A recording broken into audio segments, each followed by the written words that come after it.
Welcome to Business Innovators Radio, featuring industry influencers and trendsetters sharing proven strategies to help you build a better life right now. Hello, I'm Kerry L. Watt and welcome to the show. I was reading recently on Forbes that before entering a foreign market, companies should clearly identify the motivations behind that decision to explore an international marketplace.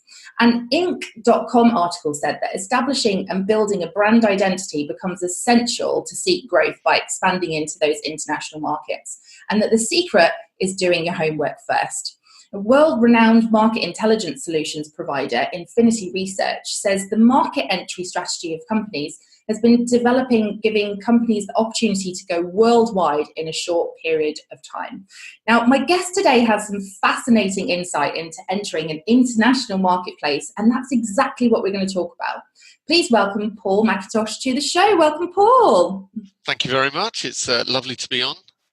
Thank you. So I wondered if you could basically just share a little with us today. What do you feel are the biggest myths out there when it comes to entering an international market for a company? Yeah, I think there's some key challenges and pain points as companies look to enter new markets. And the key aspect for most companies is there's a desire to do so, but it's fundamentally understanding where they start and how they start. There's lots of research available, lots of government entities that can give you insight and information that can help you build a plan. But the fundamental point that people struggle with is actually where to start. That's the key issue. It sounds obvious, but most people actually miss that key point as a starter. Nice. And I wondered, can you tell us a little bit about your company, and how you're currently helping your clients? Yeah, absolutely. So the company, sorry, Kerry, do you want me to now go into the mustard concept? Yeah, absolutely. Yeah, Whatever you want to do. Yeah, no worries. Okay, so, for the last 10 years, the mustard concept, we're based here in Oxfordshire in the UK, and we're a specialist in helping companies from predominantly outside of Europe bring their products and services into market. So we work with North American companies, we work with Asian companies and bring them to market here. And we've successfully helped over 65 clients come to market, of which over 12 of those have exited very successfully. And we've done that in a number of ways. We really create a focal point as to where these companies need to land in the European marketplace. All of them require something different and something unique. Key aspect from our side is create that go-to-market plan for them that's tailored specifically for their products, brand, service, and their value proposition. And then most importantly, from a deliverable perspective, we actually have a team of people across Europe that execute that plan and most importantly, secure purchase orders and sales for our clients. And can you tell us one big problem that you specialize in solving? What would you say it is? So, as previously mentioned, I think the key aspect is where people start. The second key aspect from the real problem we solve is getting some quantifiable results as quickly as possible. There's a real fear about entering new markets and over-investing for a lack of return on investment. So the key expertise we have here is we guarantee quantifiable results in the first 90 days. And that's very important, that people can see a return as quickly as that on their initial investment. I love that. I think that's really, really important, and something I guess that a lot of other people don't offer as well. Yeah, absolutely. And, you're totally correct. I mean, I was at an event yesterday and, the unique aspect around management consultancy firms and people that advise companies on international expansion can create a slide deck of 80, 100, 150 slides and then give it to you, Kerry, and say, right, here's a plan now. Now go and execute it. What you need is a team of people that can actually execute and deliver that plan to get some purchase orders and get some hard revenues that builds a sales pipeline for you. And that's the key aspect that allows you to test and prove and refine your model as you enter new markets. And what are some of the most common fears that you see about entering that international marketplace? So the common fears are around localization, they're around tax and prices and currency management. if you look at Europe, there's over 40 different countries in Europe with lots of different cultures, lots of different nationalities, lots of different bespoke requirements. So which ones best suit that particular client at a certain time of international expansion and scale up? So those are really the fear on one side with entering Europe, but the great thing is it's such a wonderful opportunity when you embrace it. There's over 700 million consumers in Europe overall, and the route and access and possibilities in this market are incredible. Now, while we're on the topic of Europe, now I have to say we're both based in the UK, so clearly, EU is quite a big topic of conversation with our social circles. But for you, professionally, Brexit is huge, right? How would you say that's kind of affecting you and your clients at the moment? Yeah, it's a political conundrum, I think, for everyone in the UK looking at it, never mind our EU friends looking at it from the outside. And I've been pretty consistent over the last 2 years since the referendum. I don't mind saying I personally voted to stay in. However, what you need to do is, I wrote a blog a couple of years ago that essentially said we have to keep calm and carry on. But this fundamentally for everyone in Europe, not just the UK, is actually a bigger opportunity to embrace than people think. And I think if we go into that as a mindset as to how we operate together, both from a UK as standalone, when and if we finally leave, depending on what happens in Parliament over the course of the next 10 days, 2 weeks or so. But it is a real opportunity for UK companies to look to expand into different markets from the Commonwealth to North America, South America, and Asia. And I think for our European colleagues as well, where from our side of the business, we deal no longer with 27 countries, but with over 40. So even from our perspective, we look at things in a slightly broader European embraced approach, opposed to just a focused UK approach. I love that. Thanks for sharing that. That's really interesting. Yeah, and I think again the meetings I was at yesterday and people in and around industry, entrepreneurs, and certainly scale up companies are embracing it in a very similar way. So I think if you step away from the front line of media and the front line of getting too political on a discussion like this, the fact is we have to carry on. We have to keep driving things forward, and we have to keep putting turkey on the table at Christmas and providing for our families and everything else that needs to be done for a responsible small business person or entrepreneur. And I think if we can move away from the politics and embrace the opportunity, I think that the longer term vision over the next 3, 5, 10 years looks very positive. So don't fight it, just embrace it. I think that's what we have to do. We have to put our energies. We're all, I'll say all of us, most people in business sort of have to embrace the positive aspect and actually impact what you can influence. There's some aspects that you can't influence, so put your time in the positive space opposed to fighting negativity. Just my opinion. And that's just a good way to live life, right, as well? I'd say if we look at this a bit more glass half full, essentially, Kerry, that would be jolly handy. And look, there's so much more going on in the world. Let's get some perspective, glass half full with this, and let's keep driving on. Love it. So what obstacles do you see that might prevent companies from seeking help of someone like yourself? I think the key aspect is for companies to look at entering markets differently.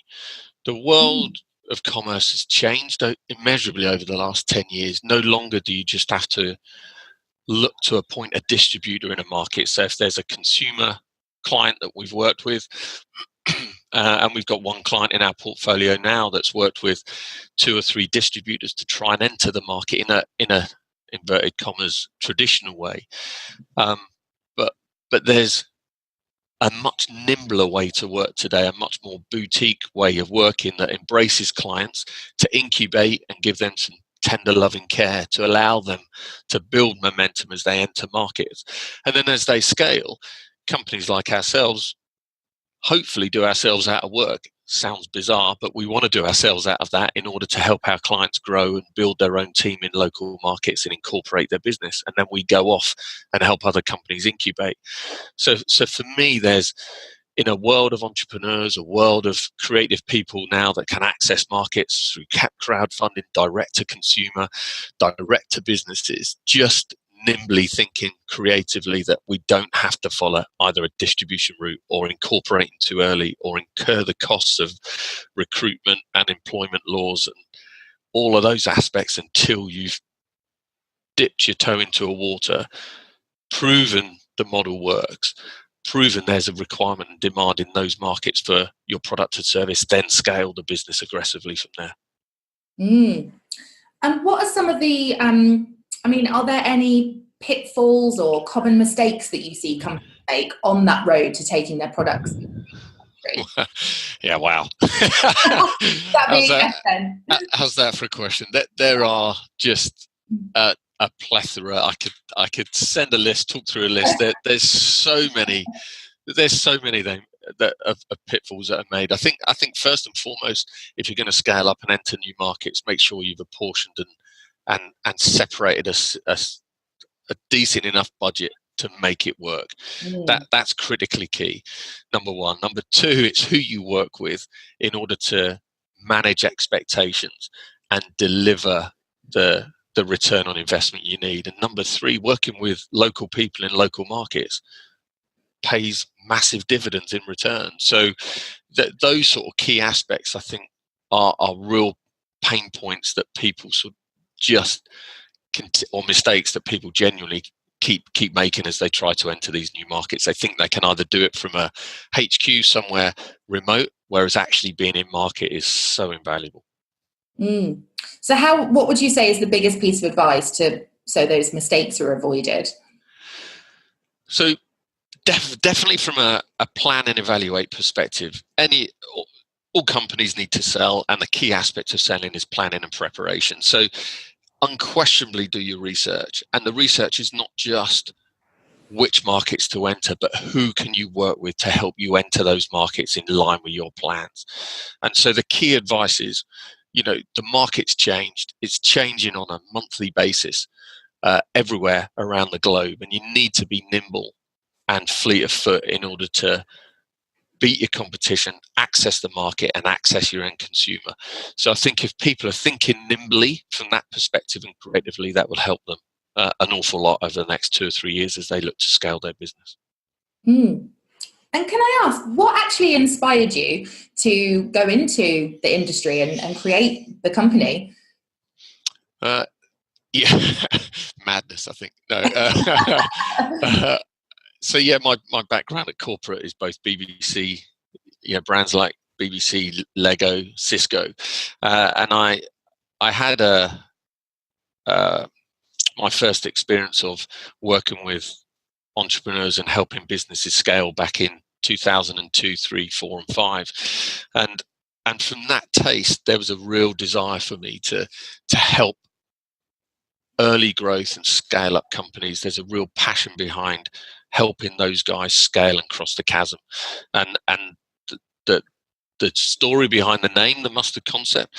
Mustard is some UK slang for saying things is really good and really cool, and concept is about ideas. So it's always been, from my side of things, as close to my heart, is helping companies with cool ideas and cool technology come to market. And I wondered, on a personal level, is there any books or movies or a person that's inspired you along the way? Books or movies or person? So it's inspired me along the way.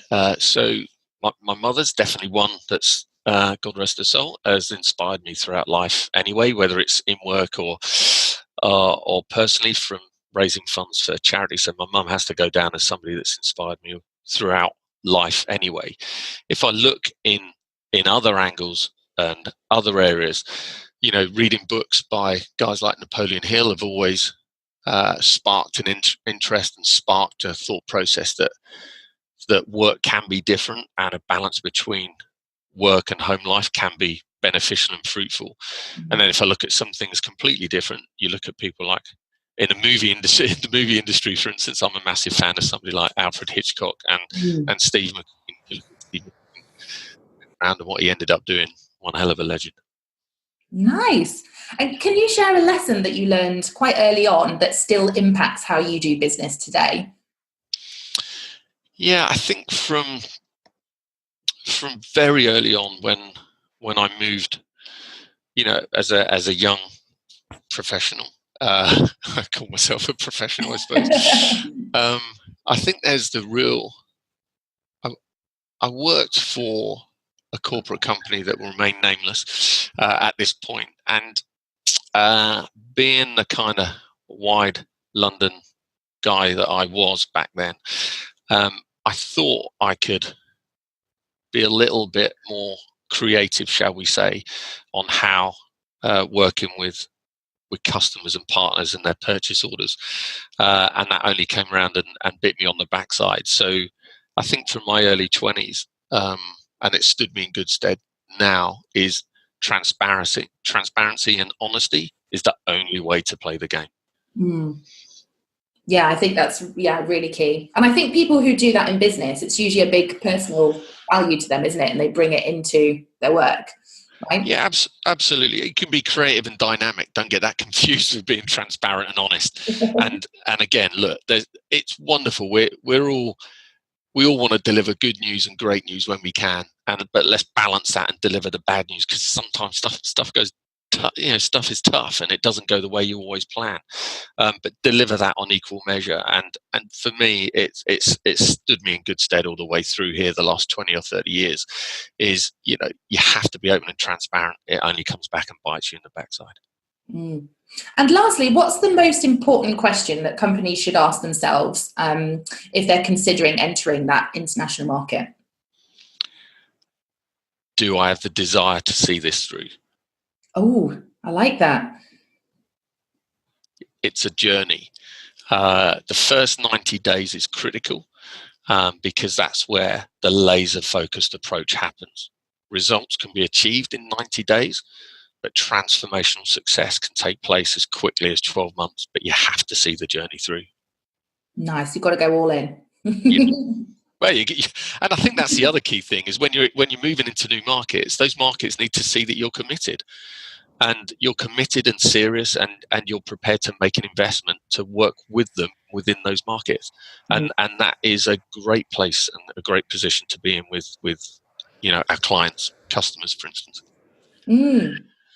Is there anything that you feel is really important for people to know that we haven't covered as well? Well, outside of our name change, is that time to talk about this, Kerry? Absolutely, if you want to share the new stuff. Yeah. So for the last 10, 15 years or so, as mentioned during the discussion here, we've been operating under the Mustard concept as a company name. And whilst I know what it means, hence creating the name in the company in the first place, I'd say at 90% of meetings it crops up as a discussion as to what the hell does it mean. And even when I've worked with the Hacks guys over in San Francisco and presented to the incubating companies there, it's actually a key slide that what does the Mustard concept mean. So we're making quite a big shift now over the next week or 2 weeks or so, where we're going to be repositioning the business and repositioning the name and being really explicit, clear and direct with all of our partners as to what we do and what we mean. So we're changing our company name from the Mustard concept to Bridgehead, and Bridgehead has been selected as the key name because that's what we do for our clients. A Bridgehead is creating a focal point of a company landing in a new market that gives them the strong enough footings to allow them to expand into greater markets from there. So I'm pleased to announce that Bridgehead will be our new name from the next few days onwards, and we'll be fighting the good fight under that brand name. Nice. Well, thank you so much for sharing that. Certainly with the name change and all of your insight, it's just been fascinating. And thanks for being here today. Now, how can someone that wants to find out more about yourself, Paul, and Bridgehead, and how you help them, where would someone go to find out more? Yeah, so the website bridgehead.io will be up and running imminently. So that will be certainly the best place to go there to to access some information, see our contact details, I'm available on LinkedIn. You can search me at Paul McIntosh on LinkedIn. And the idea would be is if people are interested in working with us, just drop us a mail straight off the website, or sign up for our discovery service, which you can click straight onto from the website, and that gives you some access to lots of information around the European marketplace. Nice. Well, thank you so much, Paul. It's been a pleasure. And thank you, everyone, for listening. Thanks, Kerry. Take care, everyone. Thanks for listening to Business Innovators Radio. To hear all episodes featuring leading industry influencers and trendsetters, visit us online at businessinnovatorsradio.com today.